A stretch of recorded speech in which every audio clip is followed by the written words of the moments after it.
آج اپنی ادبی زندگی میں پیش آنے والا ایک عجیب واقعہ بتانے کے لیے ہم یوجین آئینسکو کا جو ڈرامہ ہے، مشہور ڈرامہ دی چیئرس، اسے پڑھیں گے۔ مطلب اس کے بارے میں ایک جیسے مجموعی اس کا تاثر کیا ہے، اس کی تھیمیٹک بناوٹ کیا ہے وغیرہ، اور پھر یہ کہ جس فلسفے کے تحت وہ لکھا گیا ہے وہ فلسفہ کیا ہے، اس کا ادب سے کتنا تعلق ہے، یعنی تھیٹر آف ایبسرڈ جو ہے وہ کیا ہے، جس کے یہ سب سے بڑے نمائندوں میں سے ہے۔ تو وہ جو واقعہ ہوا ہے وہ مطلب عجیب سا ہوا اسی چیئرس کے حوالے سے، اور چیئرس پہ ہم لوگ کوئی 10-12 برس پہلے 2-3 نشستیں کر چکے ہیں، بلکہ اس میں کچھ دوستوں سے صداقاری بھی کروائی تھی، تو اب وہ محفوظ نہیں ہے تو دوبارہ کیے لیتے ہیں۔ تو اس میں یہ جو چیئرس جو کھیل ہے، اسے میں نے سن 70 میں پڑھا تھا۔ ہمارے استادوں میں سے ایک ہیں ضمیر علی بدایونی صاحب مرحوم، وہ جو جدید ترین موضوعات ہوتے تھے، چاہے وہ فلسفے میں ہوں، ادب میں ہوں یا نفسیات وغیرہ میں، وہ ان کے بہت ماہر تھے، باخبر تھے، اور جدید ذہن کی جو ورکنگ ہوتی ہے اس کو اندر سے ایسا سمجھنے والا اس زمانے میں شاید کوئی نہ تھا۔ تو انہوں نے آئینسکو پہ ایک مضمون لکھا تھا، وہ جائزہ رسالے میں چھپا تھا کہ آئینسکو زندہ خداؤں کے سرد کنارے پر۔ تو عجیب سا عنوان تھا اس کا تو وہ جو مضمون پڑھا تو مجھے شوق ہوا کہ اس کو پڑھنا چاہیے، تو چیئرس سے آغاز کیا ضمیر صاحب کے مشورے کے مطابق، اور پڑھ لیا، اور شاید 2-3 مرتبہ پڑھا ہوگا۔ پھر اس کے بعد سمجھیں کہ کتنا 40-45 برس بعد یہ خیال آیا کہ چیئرس ذرا اپنے یہ جو برخورداروں کو بھی ذرا پڑھنے پر وہ اکسائیں۔ تو ایک کلاس سی بنی ہوئی تھی، اس میں ہم نے چیئرس پڑھایا، لیکن 45 سال بعد چیئرس کو دوبارہ کھولا تھا تو ایک عجیب طرح کا دھچکا لگا۔ وہ دھچکا یہ ہے کہ میں لوگوں کو بیچ میں جیسے کبھی بیکٹ وغیرہ کا ذکر آ جاتا تھا تو میں چیئرس کی تعریف کرتا تھا اور اس کی پوری کہانی بتاتا تھا، اور وہ کہانی اس طرح سے بتاتا تھا کہ 2 میاں بیوی ہیں، وہ ایک 95 سال کا ہے، ایک 94 سال کی ہے، تو ان میں جو ہے یہ لوگ اپنے گھر میں جو جزیرے میں ہے کہیں، اس میں کچھ مہمانوں کا انتظار کر رہے ہیں، اور بیوی جو ہے وہ اپنے شوہر کو، جس کے ساتھ اس کا رویہ ماؤں کی طرح بھی ہے، اس کو حوصلہ دلا رہی ہے، اس کا حوصلہ بڑھا رہی ہے کہ تمہارے پاس جو انسانیت کے لیے آخری پیغام ہے، بس آج تمہیں وہ بتا دینا ہے۔ تو وہ شوہر کہتا ہے کہ بھئی میں گھبرا رہا ہوں، میں ایکسپریشن میں نروس ہو رہا ہوں اپنے۔ تو وہ پھر ایک اوریٹر کو رکھا گیا جو صداکار کرائے کا ہوتا ہے، نقیب، کہ وہ اس بوڑھے کا پیغام سنائے گا۔ تو اب یہاں تک تو ٹھیک ہے، یہ تو ہے چیئرس میں۔ جو بڑا بلنڈر یا کیا ہوا لیکن میرے لیے خوشگوار تھا کہ میں آگے یہ بتاتا تھا کہ مہمان اب آ رہے ہیں، وہ میاں بیوی مہمانوں کا استقبال کر رہے ہیں، اور مہمان نظر نہیں آ رہے، نظر آنے والے کردار بس یہ 3 ہی ہیں۔ تو وہ بس ان کی آواز سے، ان کے وہ تعارف کروانے سے، ان کی زبان سے پتہ چلتا ہے کہ کون مہمان آ گیا۔ تو اب وہ مہمان ہیں کہ بادشاہ آ گیا، وزیر آ گیا، یہ آ گیا، وہ آ گیا، اور پھر آخر میں عیسیٰ آ گئے، جبریل علیہ السلام آ گئے، اور یہاں تک کہ خدا خود بھی آ گیا، اس کا بھی ان لوگوں نے اچھی طرح استقبال کیا۔ اور خدا کو جیسے کہا بھی کہ آج آپ کی توجہ کی بہت ضرورت ہے، کیونکہ جو آج میں پیغام دوں گا انسانیت کے لیے وہ آپ کے لیے بھی نیا ہوگا۔ عیسیٰ علیہ السلام سے بھی یہی کہتے ہیں کہ آپ تو جان دے کے چھوٹ گئے، ہم اس اذیت میں زندہ رہے، تو آپ کے قبل از وقت چلے جانے سے جو مسائل پیدا ہوئے آپ کے ریفیوج سے، تو وہ مسائل بس میں آج ہمیشہ کے لیے حل کر دوں گا۔ اس کے بعد وہ جب بہت سب لوگ آ گئے، پوری کائنات کے جتنے بڑی قوتیں ہیں وہ سب آ گئیں، تو اب یہ بوڑھا جو ہے یہ کہلواتا ہے اپنا آخری پیغام۔ وہ آخری پیغام یہ ہے کہ یہ الفابیٹس کو الٹا پڑھ دیتا ہے، کہ وہ زیڈ سے اے تک وہ سنا دیتا ہے، اور یہ کائنات کی سب سے بڑی حقیقت کے طور پر، انسانیت کے بقا کے واحد سبب کے طور پر وہ بتاتا ہے، اور پھر کھڑکی سے پانی میں کود جاتے ہیں دونوں۔ تو اب یہ بھی ٹھیک ہے، لیکن یہ جو میں نے یہ کیریکٹرز میں وہ ہوا نا کہ عیسیٰ بھی آئے، خدا بھی آئے، بی بی مریم، جبرائیل، یہ سب آئے ہوئے تھے، یہ ڈرامے میں نہیں ہے، اور باقی تو ملتا جلتا ہے، انجام بھی ملتا جلتا ٹھیک ہے، لیکن یہ ڈرامے میں نہیں ہے۔ اور خدا جانے مجھے کس طرح یہ غلط یاد رہا کہ چیئرز میں یہ لوگ، یہ ہستیاں بھی تھیں، تو اس سے خیر سبق حاصل ہو گیا کہ حافظے میں بھی ایک ایسی فیکلٹی جو ہے وہ کام کرتی رہتی ہے جو تخلیقی ہوتی ہے، اور ویسے بھی ہماری روایت میں حافظہ جو ہے وہ 5 باطنی حواس میں سے ہے، اور خیال کی تحویل میں رہتا ہے، یعنی جہاں سے تخیل وغیرہ ہوتا ہے۔ لیکن مجھے بڑا دلچسپ لگا کہ بتاؤ یہ اتنے مشہور پلے میں یہ تصرف کیسے ہو گیا۔ تو خیر یہ آئینیسکو میری رائے میں تھیٹر آف دی ایبسرڈ، جس کا ترجمہ ضمیر علی صاحب نے کیا تھا لا یعنی تھیٹر، تو اب ہم لا یعنی تھیٹر ہی کہیں گے، گو کہ یہ مکمل ترجمہ نہیں ہے۔ تو یہ جو دوسری جنگ عظیم نے خاص طور پر یورپ کے ضمیر میں جیسے تیر اندازی کی تھی،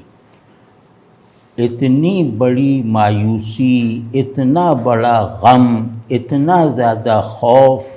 اور بے آسرا پن دوسری جنگ عظیم سے جو یورپ میں پیدا ہوا،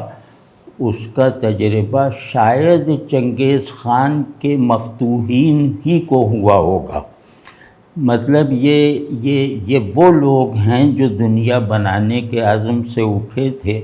جو علم میں سب سے آگے، تخلیقی صلاحیت میں سب سے آگے،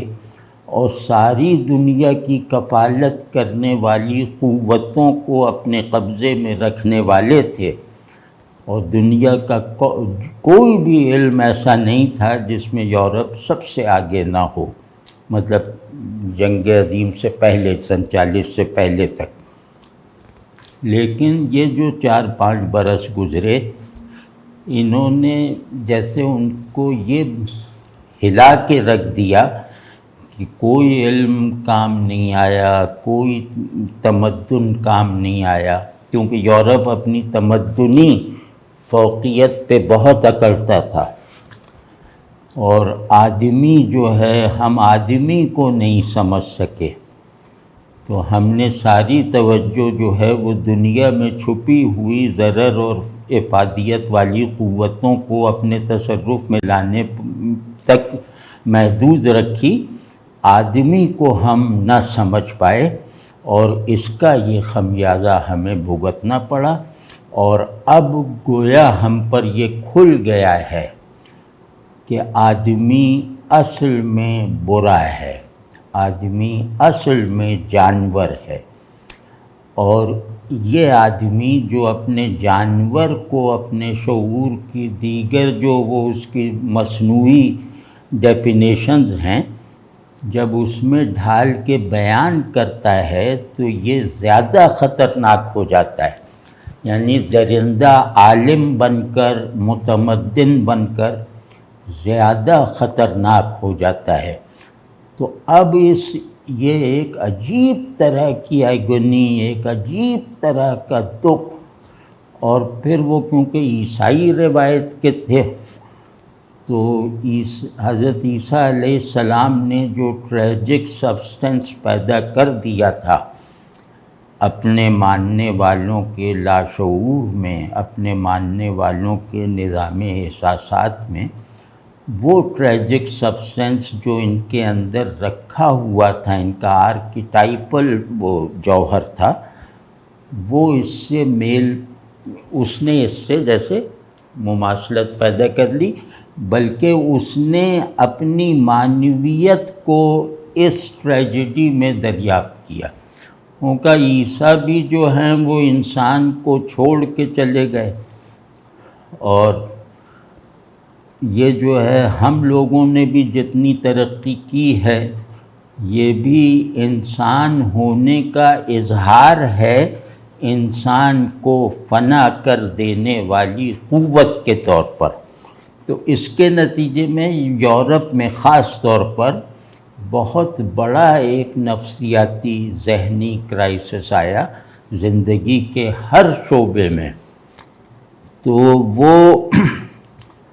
وہ ادب میں بھی آیا، تخلیقی ادب میں بھی، فلسفے میں آیا، وہاں اس کی بہترین نمائندگی ایگزسٹنشیلزم میں ہے، خصوصاً فرانسیسی، اور ادب میں جو آیا تو ادب اور دیگر فنون لطیفہ میں، تو وہاں جیسے مصوری میں آیا سرریلزم، ڈاڈائزم وغیرہ وغیرہ، تو ایک اسکول پیدا ہوا جس نے گویا مابعد جنگ عظیم سے پیدا ہو جانے والے پورے بحران کو، پوری قیامت کو اپنے اندر سمونے میں کامیابی حاصل کی، جس نے اس دکھ کو جھیل کر اس دکھ کی دوا بتائی۔ وہ ہے تھیٹر آف دی ایبسرڈ، ایبسرڈزم فلسفے میں، لیکن وہ فلسفے میں اتنا زیادہ نہیں چلا، لیکن یہ ڈراموں میں اور فکشن میں یہ جو ایبسرڈسٹ پیدا ہوئے، انہوں نے یوں کہہ سکتے ہیں کہ روایتی ادب کی تمام تحدیدات، تمام قوانین و ضوابط اور زبان کے سلسلے میں ہمارے تمام تر تصورات اور ضروریات اور مفادات کو بالکل تہس نہس کر دیا، اور ہمارے لیے جیسے یوں کہہ لیں کہ کائنات، زندگی، آدمی، ذہن، علم سب بے حقیقت ہے، سب مہمل ہے، جب تک اس تجربے اور اس تصدیق تک نہیں پہنچو گے اس وقت تک یہی اداسی، یہی مایوسی، یہی خود سے بے اطمینانی مسلط رہے گی۔ یعنی یہ ساری گڑبڑ جو ہے وہ بے معنی وجود کو معنی دینے کی ضد کر لینے کے نتیجے میں پیدا ہوئی ہے۔ تو یہ اس میں جو پہلا جو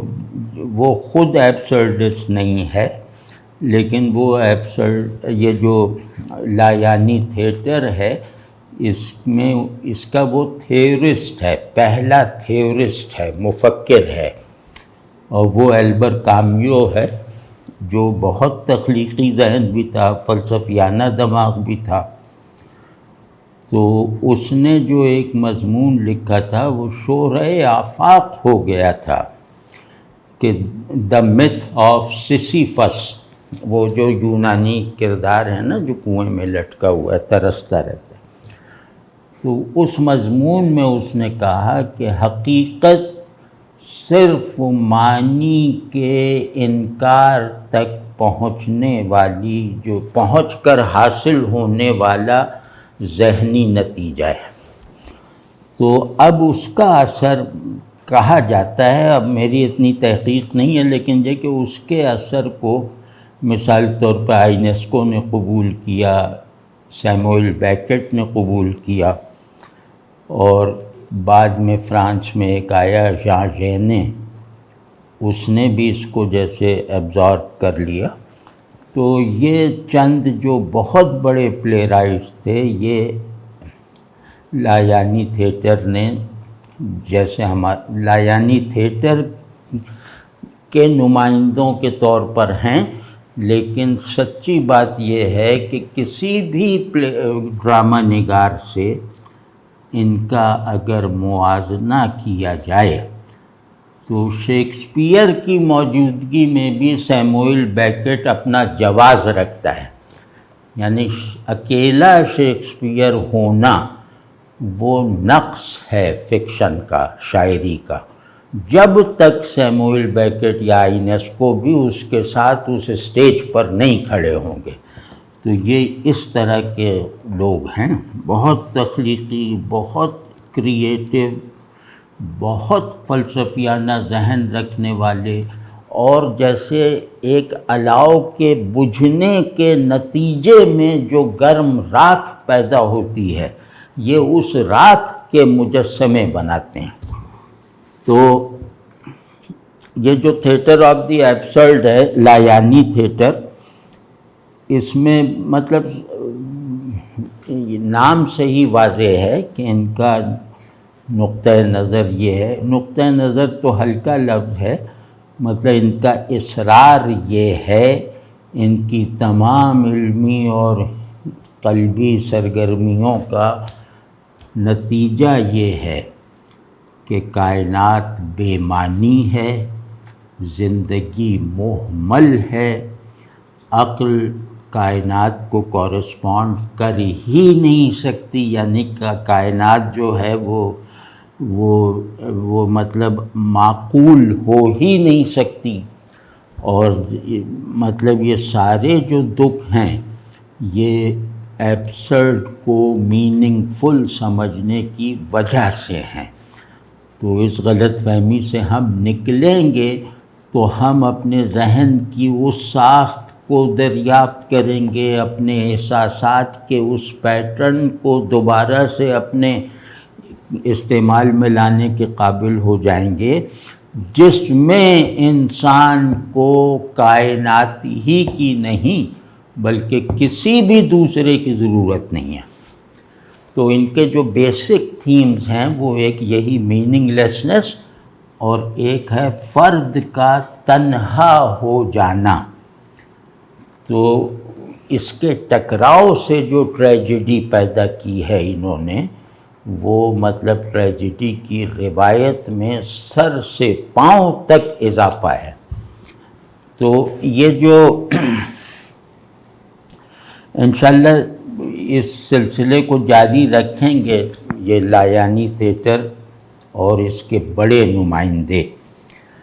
تو ابھی فی الحال جو ہے وہ دی چیئرز پہ کچھ باتیں عرض کرتا ہوں، اس سے آپ یہ اندازہ لگائیے گا کہ یہ لوگ جیسے ذہن کو قائل کر لیتے ہیں کہ تمہارا کام جاننا اور سوچنا اور سمجھنا نہیں ہے، اور جیسے یہ دل کو اور طبیعت اور احساسات وغیرہ کو ان کی ان کا جو پرانا اسلوب ہے، ان کا جو پرانا میکانکی نظام ہے اس سے چھٹکارا پا لینے والی قوت پیدا کر دیتے ہیں، اور پھر جو احساسات چیزوں کی ایبسرڈیٹی پر دلالت کرتے ہیں وہاں یہ ایبسرڈ مکمل ہو جاتا ہے۔ تو گویا یہ پورے وجودی پرسپیکٹو سے، پورے ذہنی تناظر میں، پورے ورلڈ ویو کے طور پر یہ باور کروا دیتے ہیں ایک بالکل ہی نئے استدلال سے۔ وہ استدلال کیا ہے؟ وہ ڈیمانسٹریشن ہے کہ یہ کائنات، زبان کو لو تو زبان میں صرف ایک لفظ سب سے زیادہ بامانی ہے، یعنی کہ تمام الفاظ زبانوں کے مل کر جتنے معنی رکھتے ہیں، ایبسرڈ کا لفظ ان تمام معانی کے مجموعے سے بھی کہیں زیادہ بامانی ہے، اور اس کی معنویت ایسی جارحانہ ہے، ایسی عارفانہ ہے کہ یہ زبان کے اندر موجود تمام معنویتوں کو جو ہے وہ صفر کر دیتا ہے۔ اور یہ اتنا بڑا لفظ ہے ایبسرڈ کہ فی الحال ہمارے شعور کو اس سے مناسبت پیدا کرنے کے لیے، ہماری خاموشی کو اس کا مخاطب بننے کے لیے، اور ہمارے انداز ہستی کو اس سے نئے سرے سے ہم آہنگ ہونے کے لیے کچھ وقت چاہیے۔ تو آپ سمجھیں نا کہ ایک لفظ میں انہوں نے لینگ اسٹرکچر توڑ دیا، مائنڈ اسٹرکچر توڑ دیا، انہوں نے باہر کی دنیا کی تمام فارمز اور ان کے ناموں کو غارت کر کے رکھ دیا، بے معنی بنا کے رکھ دیا، اور پھر آدمی کو اندر سے اس طرح خالی کر دیا کہ اپنے اندر سے چیزوں کے نکل جانے کا احساس اسے پہلی مرتبہ ایک نئی معنویت کا تجربہ کروا رہا ہے۔ تو یہ معمولی لوگ نہیں ہیں۔ تو یہ جو چیئرز ہے آئینسکو مجھے بہت پسند ہے، کیونکہ جتنی تعداد میں ماسٹر پیسز اس نے لکھے ہیں ڈرامے میں، وہ بیکٹ کے علاوہ یا بیکٹ سے بھی شاید زیادہ ہے۔ تو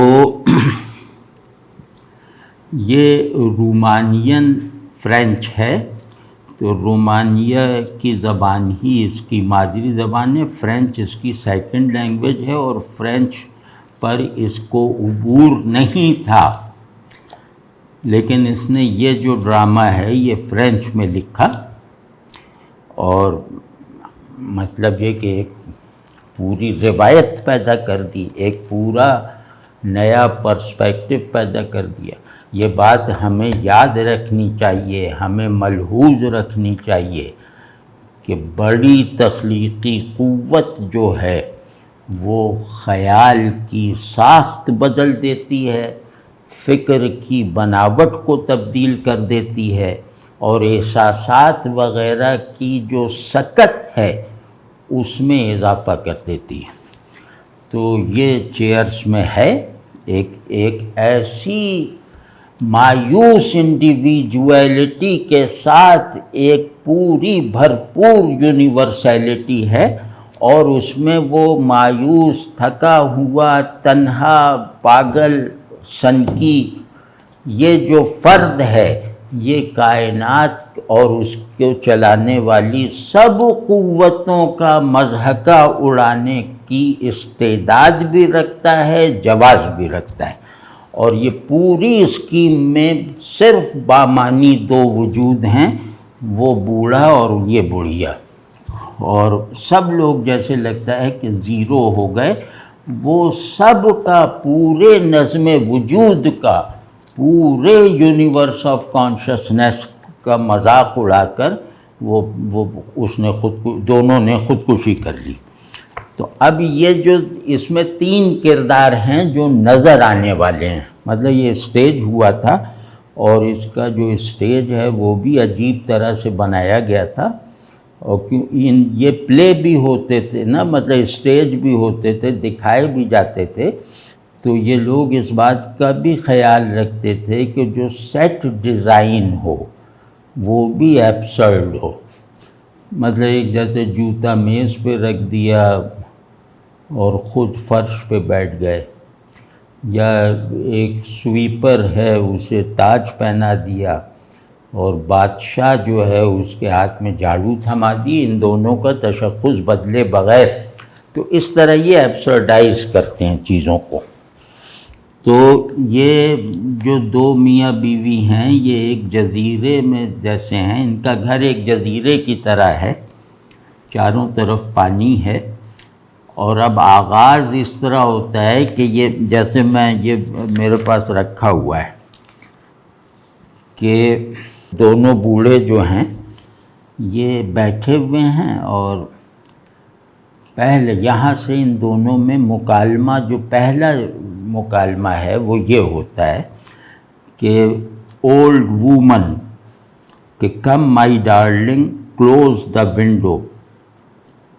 there's a bad smell from that stagnant water and besides the mosquitoes are coming in۔ اب آپ اس جملے کی کنسٹرکشن دیکھیے تو آپ کو پہلی نظر میں یہ لگے گا کہ یہ بے ربط ہے، دوسری نظر میں یہ لگے گا کہ یہ ایک عام طور پر پانی کے کنارے پہ بنے ہوئے گھروں کی کھڑکیاں کھلنے سے مچھروں کے آنے کا بیان ہے، لیکن اس عام سے واقعے کو، اس ان سب کے مشاہدے میں آ سکنے والے اس روٹین کو انہوں نے اس طرح بیان کیا ہے کہ یہ ایبسرڈ ہو کے بامانی ہو گیا۔ تو کہ کھڑکی بند کر دو اور پانی کی جو ہے وہ بو آ رہی ہے، ٹھہرا ہوا ہے پانی، اور پھر یہ کہ اور ساتھ ساتھ یہ مچھر بھی اندر آ رہے ہیں۔ اب یہ سارے جو تینوں یہ ٹکڑے ہیں، یہ ٹکڑے اگر ویسے بول دیے جائیں تو یہ بالکل قابل فہم ہیں، اور یہ تینوں ایک بالکل صحیح عملی ترتیب کے ساتھ ہیں، لیکن اب دیکھیے کہ اس کو وہ کیا بنا رہا ہے۔ اولڈ مین لیو می الون، تو اب وہ عورت اس سے کہتی ہے کم my darling come sit down. اب یہ جو سٹ ڈاؤن وہ کہہ رہی ہے نا، تو وہ اپنی گود میں بیٹھنے کی دعوت دے رہی ہے بچوں کی طرح۔ تو you shouldn't lean out, you might fall into the water, you know what happened to Francois the first, یہ یو مسٹ بی کیئرفل۔ اب آپ دیکھا آپ نے کہ کس طرح ایبسرڈائز کر رہے ہیں مہارت کے ساتھ، اور شعور کی آج تک چھپی ہوئی ایک نئی معنی ساز فیکلٹی کو عمل میں دریافت کر کے عمل میں لاتے ہوئے کہ بھائی تم جھکو نہ یہ وہ، اور تم جو ہے وہ کہیں پانی میں نہ گر جاؤ، اور تم تو جانتے ہی ہو کہ فرانسوئی اول کے ساتھ جو ہوا تھا، تو تمہیں بہت محتاط رہنا چاہیے۔ اب وہ بوڑھا کہہ رہا ہے، یہ ابتدا کا بس ایک ٹکڑا سنا رہا ہوں۔ بوڑھا کہہ رہا ہے still more examples from history۔ اب ان میں کوئی چیز بے معنی نہیں ہے، لیکن ہر چیز بامعنی ہونے کے تصور کو حقارت کے ساتھ اس کی تصحیح کرتے ہوئے دکھائی دے رہی ہے کہ فرانسوئی اول اب مجھے یاد نہیں، ہو سکتا ہے وہ بھی پانی میں گر کے مرا ہو، تو یہ اور تمہیں بھی محتاط رہنا چاہیے، بس وہ بادشاہ اور یہ اس تو خیر۔ تو یہ جو بوڑھا ہے اس کا یہ مشورہ سن کے کہتا ہے still more examples from history, I am tired of French history, I want to see the boats on the water making blots in the sunlight. اب آپ ذرا غور کیجئے کہ یہ سارے الفاظ مفہوم بن کر نہیں منتقل ہو رہے، یہ سارے الفاظ اپنی مفہومی بندشوں کو توڑتے ہوئے نظر آ رہے ہیں، اور اس آزادی کے نتیجے میں حاصل ہونے والا احساس جو ممکن ہے وہ کنوے کر رہے ہیں، یہاں تک کہ ان لفظوں کو سننے والا، ان فقروں کو زبان سے ادا کرنے والا یا پڑھنے والا کاغذ پر ان کے ساتھ ویسی ذہنی ہم آہنگی پیدا کرنے کے لائق ہو جائے جو ان دو کرداروں کو حاصل ہے۔ تو اسی طرح بہت جگہوں پر ہے، وہ اگر سب سنانے شروع کیے تو ایک آدھ سنائیں گے بعد میں۔ تو یہ جو ہیں اب وہاں سے مہمان آ رہے ہیں، بادشاہ آ رہا ہے، اور اچھا ہاں، یہ عورت جو ہے وہ اپنے شوہر نروس ہے اور تھوڑا سا بوکھلایا ہوا ہے اور غائب دماغ ہے، تو یہ اس کی حوصلہ افزائی کرتے ہوئے ایک جملہ کئی مرتبہ کہتی، مطلب ایک بات جو ہے وہ مختلف اوقات میں اسے کہتی ہے کہ تم بہت ہی گفٹڈ آدمی ہو، بہت باصلاحیت آدمی ہو، اور تم آسانی سے ہیڈ کنگ بن سکتے تھے، ہیڈ پریسیڈنٹ بن سکتے تھے، ہیڈ کلرک بن سکتے تھے، ہیڈ کامیڈین بن سکتے تھے، ہیڈ سویپر بن سکتے تھے، یہ سب ملا کے اس سے کہتی کہ تم تو جو چاہے بن سکتے تھے، لیکن تم نے اس طرح کی خواہشات نہیں پالیں۔ تو بار بار اس کو یہ کہتی، اور وہ اس کو کچھ نہیں، اہمیت نہیں دیتا، وہ کہتا ہے کہ مجھے کیا ضرورت یہ سب ہونے کی۔ تو خیر، تو اب یہ دونوں بیٹھے ہوئے ہیں، شوہر اس کی گود میں بیٹھا ہوا ہے، پھر اٹھ کے چلنے بھی لگتا ہے، چائے مانگتا ہے جو ہے نہیں کہیں بھی، اور پھر مہمانوں کی آمد۔ ابھی اوریٹر نہیں آیا جس کو اس کا پیغام پڑھ کے سنانا ہے پورے ڈرامائی اتار چڑھاؤ کے ساتھ، تو وہ نہیں آیا، تو مہمان آنے شروع ہو گئے۔ تو اب یہ مہمان دکھائی نہیں دے رہے، یہ ڈرامہ اسٹیج پر چل رہا ہے لیکن مہمان نہیں دکھائی دے رہے، یہ دونوں بس ہر ایک کو ریسیو کر رہے ہیں کہ آئیے بادشاہ صاحب، آئیے وزیر صاحب، آئیے بشپ صاحب، اس طرح کر کر کے مختلف لوگ آ گئے۔ تو آخر میں یہ پوچھتا ہے کہ بھئی اب سب لوگ آ گئے، اور یہ تو بہت زیادہ بھر گئے ہیں، تو انہوں نے کہا ہاں اب سب آ گئے، اب کسی کا انتظار نہیں ہے، تو اب جو ہے وہ تم، یہ اوریٹر بھی آ گیا ہے، تو اب تم اپنا میسج جو انسانیت کے نام ہے، فائنل میسج، وہ اب دے دو، ڈیلیور کروا دو اس سے۔ تو وہ جو اوریٹر ہے وہ کھڑا ہوتا ہے جیسے مقرر کی پوزیشن لے کر، اور وہ ابھی بولنا شروع نہیں کیا ہوتا کہ ان لوگوں نے بس اس کی طرف اشارہ کر کے لوگ اس کی طرف غیر حاضر لوگ اس کی طرف متوجہ ہو گئے، اور ان دونوں نے کھڑکی سے پانی میں چھلانگ لگا دی۔ اب اوریٹر رہ گیا ہے، اس کے پاس ان کا وہ ابدی پیغام رہ گیا ہے، اور یہ ساری جو زندگی کی تمام نمائندہ ہستیاں ہیں وہ آڈینس ہیں غیر حاضر۔ اب یہ جو اوریٹر ہے، جو بہت بڑا صداکار و خطیب وغیرہ ہوگا، جب بھی اسے انہوں نے ہائر کیا، اس سے بولا ہی نہیں جا رہا۔ اب وہ بالکل بے معنی سے کچھ لفظ جو ہے وہ بڑبڑاتا ہے جو کسی کی سمجھ میں نہیں آ سکتے، اور پوری ٹھیک طرح سے سنائی بھی نہیں دے رہے۔ کچھ الفاظ وہ ایسی بے معنی سے بڑبڑا کر اور باہر نکل جاتا ہے، مطلب وہ کمرے سے باہر نکل جاتا ہے، اور یہاں لوگوں میں شور مچا ہوا ہے۔ وہ بلکہ میں دیکھ لوں کہیں غلطی نہ ہو، ہاں تو شور مچا ہوا ہے، یہاں یہ پلے ختم ہو جاتا ہے۔ اب اس میں جو اوریٹر کے الفاظ ہیں نا وہ میں ادا نہیں کر سکتا، وہ عجیب، وہ بے معنی سی جیسے بڑبڑاہٹ ہے۔ اور پھر یہ کہ اگین، ہاں یہاں ختم ہو جاتا ہے کہ اگین دا اوریٹر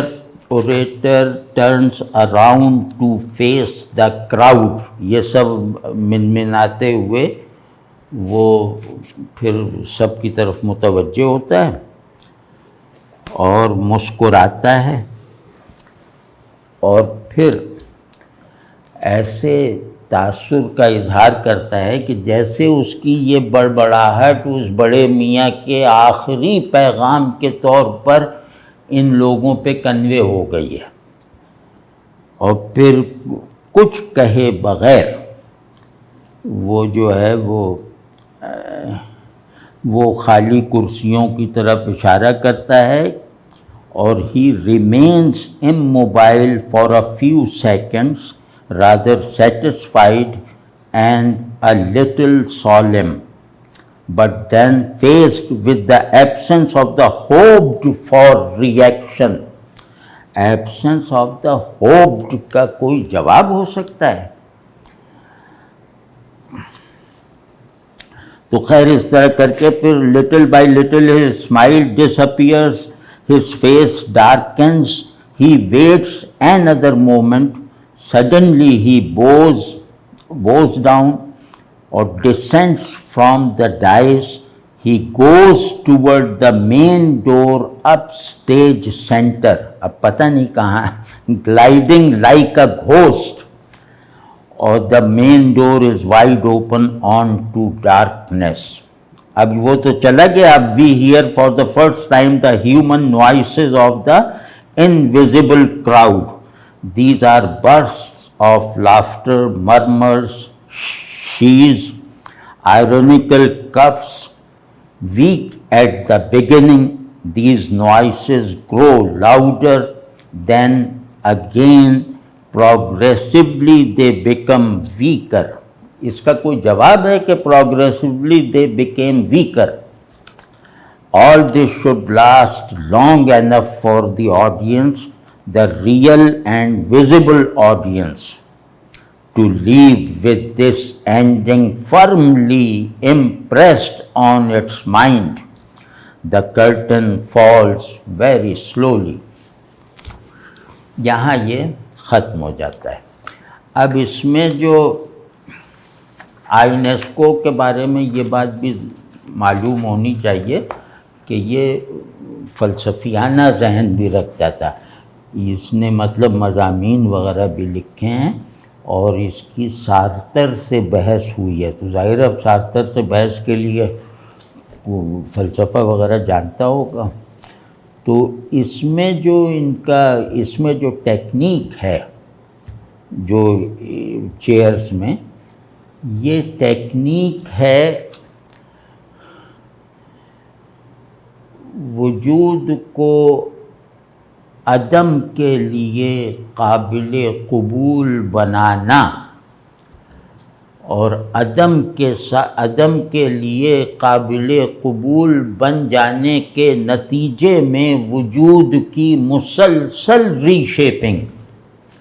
یہ اس کا سمجھے کہ کرافٹ ہے، یہ اس کا بنیادی مضمون ہے۔ اور اس میں جو اس کا حاصل ایک چیز ہے، اب یہ سب میں بہرحال اپنے تاثرات بناتا ہوں، میں کسی تخلیقی چیز پہ تنقیدی لٹریچر نہیں پڑھتا جس پہ مجھے گفتگو کرنی ہو۔ تو اس میں جو بہت بڑی بات ہے، جو یوں سمجھنا چاہیے کہ ناممکنات میں سے ہے ایک تخلیقی ادیب کے لیے، وہ ہے مایوسی کو اطمینان بخش بنا دینا۔ چیزیں مایوس کرتی ہیں اپنے بامانی ہونے کے ایلیوژن سے، تو اس ایلیوژن کو توڑ دو تو یہ جو تمہاری کیفیت اداسی کی ہے یہ تمہارے لیے ایک ایسی تمانیت کا ایسی فلفلنگ ہو جائے گی کہ جس کے لیے ابھی تمہیں احساسات کا انتظار کرنا ہے، ابھی لفظوں کے بننے کا منتظر رہنا ہے۔ یا تو یہ لفظ پتہ نہیں کہ یہ زبان سے ادا ہو کر کنوے ہوں گے دوسروں تک،